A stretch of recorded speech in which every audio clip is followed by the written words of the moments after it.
Hey guys, my name is Marc and you're watching MDTV, and I'm in Germany right now, visiting family, and it's Easter. It's 7:30 o'clock in the morning, and now why am I awake? Well, I'll tell you in a second, stay tuned.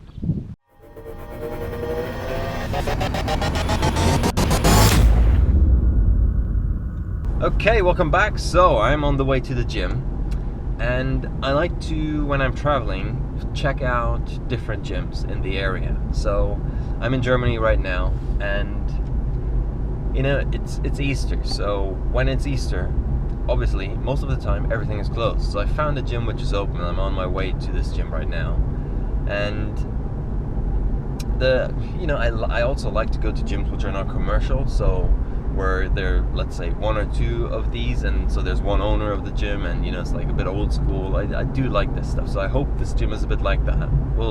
You'll see it in a second. You'll see me train anyway. Now, the purpose of this whole video at the beginning was that, you know, I woke up in the morning and I had one question in my head. I was like, what the hell are you doing, right? I mean, it's Easter. Why can't you just, you know, go back to sleep like every normal person? Because it's like 7:30 and, like, you know, isn't there something better you could do with your life? And I was thinking, no, there is nothing better. And I want to share this with you because I think if you're watching this video, you're probably very much the same, or you're looking for something like that. Because at the end of the day, it comes down to, what's your motivation? Why are you getting up in the morning? Is it because, you know, you have a job and you need to get up, you need to work, you need to earn money? Or is it because you actually do something you love to do? And quite frankly, it's really sad to say, in I think less than, I would guess, 5 or 4 or 3% of this population in the world are actually doing what they love to do. And when you think about it, it's really sad, right? Now, I think there's so many things linked to why people are not doing what they're doing. But what I'm trying to say here is that my motivation to get up in the morning at 7 a.m. in the morning and go to the gym and do what I love to do is so strong. It is stronger than hitting the snooze button, going back to sleep. It's stronger than what everyone else thinks. I don't give a damn, because I've got a goal. I know why I'm doing this, and the results, they will show for themselves. And also, what comes on top of all of that, there are two other reasons. One other reason is that the people I train as a personal trainer, I can see on a let me take that off, otherwise you're going to hear the clicking noise all the time. As a personal trainer, when I train people, I hear them complain all the time about their jobs, about what's going wrong in their life, and, you know, so many things. And I'm like, I don't want to be like that. You know, I just really don't. I just think, what the hell? You've got the choice. You made the choice to have this job. You made the choice to not go to the gym. You made the choice to drink. You made the choice to do this. You always have the choice, guys. Just remember that. You're the one in control. But sometimes you're not willing to actually take action.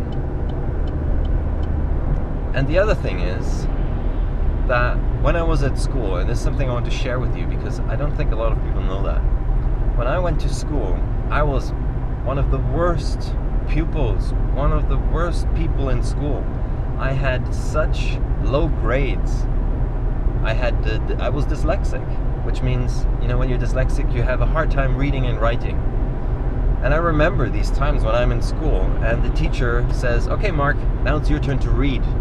I was freaking shit in reading, and I was scared, and I was like, fuck, I'm the one who needs to read now in front of 20 other kids. And when you're like 15, or when you're, let's say, 12 years old, you shit your pants.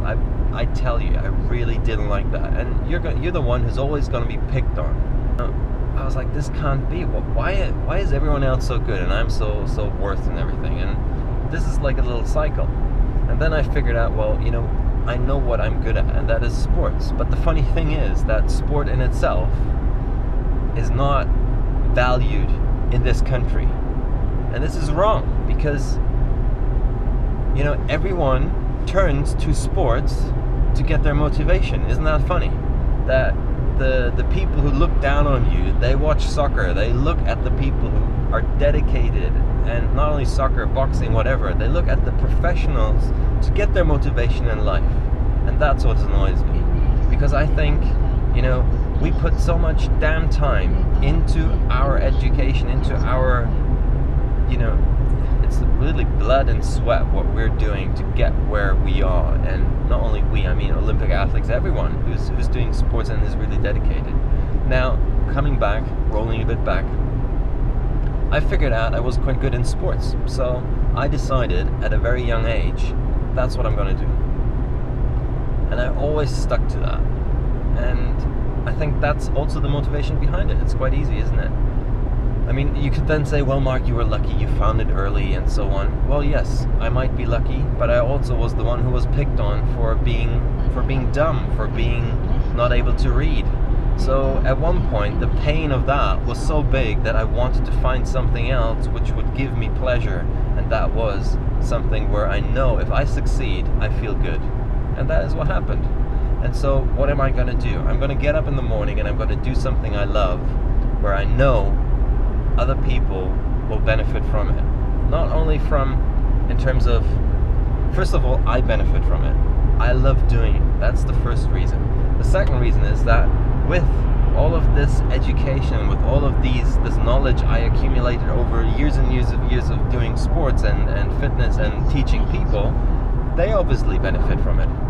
And then again, you know, you can make it your job. You can make a very good living from it. So at the end of the day, I'm going on and on and on here, guys, but you've got the choice. You can choose what you want to do. That's the first thing. You need to realize you're the one in power. And the second thing is, everyone on this earth has a reason why they're here. They are here because they're good at something. And you need to figure out what that is for you. Once you know that, go after it like nothing else in this world. You know, I think this is one last advice, and then you're gonna see me train. And the thing is that if people give you advice of what you should be doing, the one question I always ask myself is, when I look at these people, I always think, are these people where I want to be, or are they not? And if they're not where I want to be, then they probably are not the right person to give me advice. That's quite simple. So if someone who hasn't got any money comes to you and tells you how to invest money, would you do it? Probably not. So go to a millionaire, go to someone who knows how to make money and take advice from them. It's the same thing with sports. Go to people who look like the way you want to look like, who have the knowledge that you admire and you want to know how to get it, and then stick to that. It's that easy. Right. Okay, so I'm nearly here now, and okay, so here we go. Such a lovely day today. Let's just close the car. Here we go. So, just want to show you I know, you probably only saw the sun right now. Okay, here you go. It's like an industrial sort of place. Really nice. But this is the funny thing, again, like I told you, dedication and people. You can see 1, 2, 3, 4. 4 cars. That's mine, and the rest, you know. So where are the people who are dedicated to life and sports? Come on, guys, wake up. Okay, here we go. Okay, so I started with sort of the German volume training, which is, you know, 10 times 10, which is a lot of repetitions, lots of volume, and yeah, so I decided to do that today. You choose sort of a lower weight that you're able to perform with the same weight 10 times 10 sets, 10 repetitions. So that's pretty tough. This was, I think, my eighth turn. It's just, you know, 20 kilos on each side, 20, 60, I think 60 in total. So it wasn't that much, but, you know, if you keep pushing it for 10 times, it's pretty tough. And then I went on to do some incline dumbbell overhead press. And yeah, I didn't do 10 times 10 because, you know, I was a bit fatigued already. So I chose to do 5 times 5 and chose a bit of a heavier weight. I think this was 32 or something. Yeah. And I do like to mix it up, you know, when you do your push day, so chest and triceps, then I like to have sort of one horizontal push, one overhead push, and one sort of downward push, which you will see. This is now a superset of, you know, pulling. I actually have no idea what you call this. But you know, this is a funny thing in the fitness industry. You've got so many names for the same sort of exercise, but you know, anyway, you see what I'm doing there. Yeah, and then we go to normal tricep pull downs, and that was a set of 10 and 10 times, I think I did eight sets of those. So I tried to do the German volume training on this one, but actually, you know, I just couldn't at one point. It was really too much because I did want to do some more, which you will see in a second.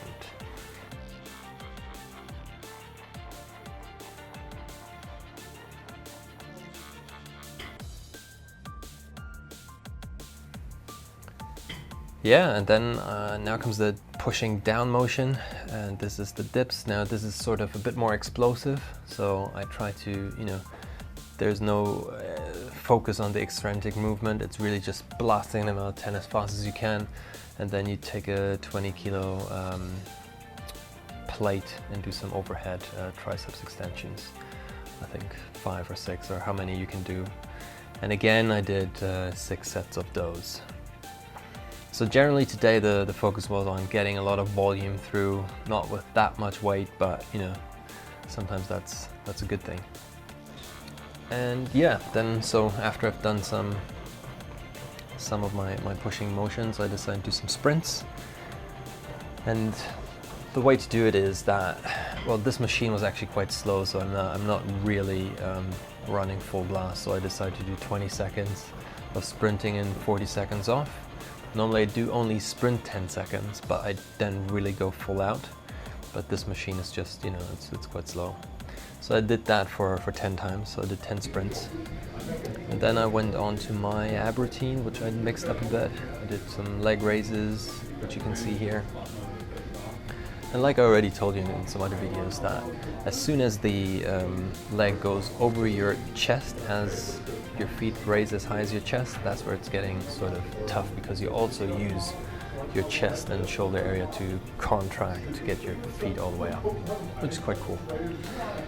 Now another one I tried is the this one targets your obliques a little bit from side to side. It's quite difficult to hold it at the top, but I find this one is quite an interesting one.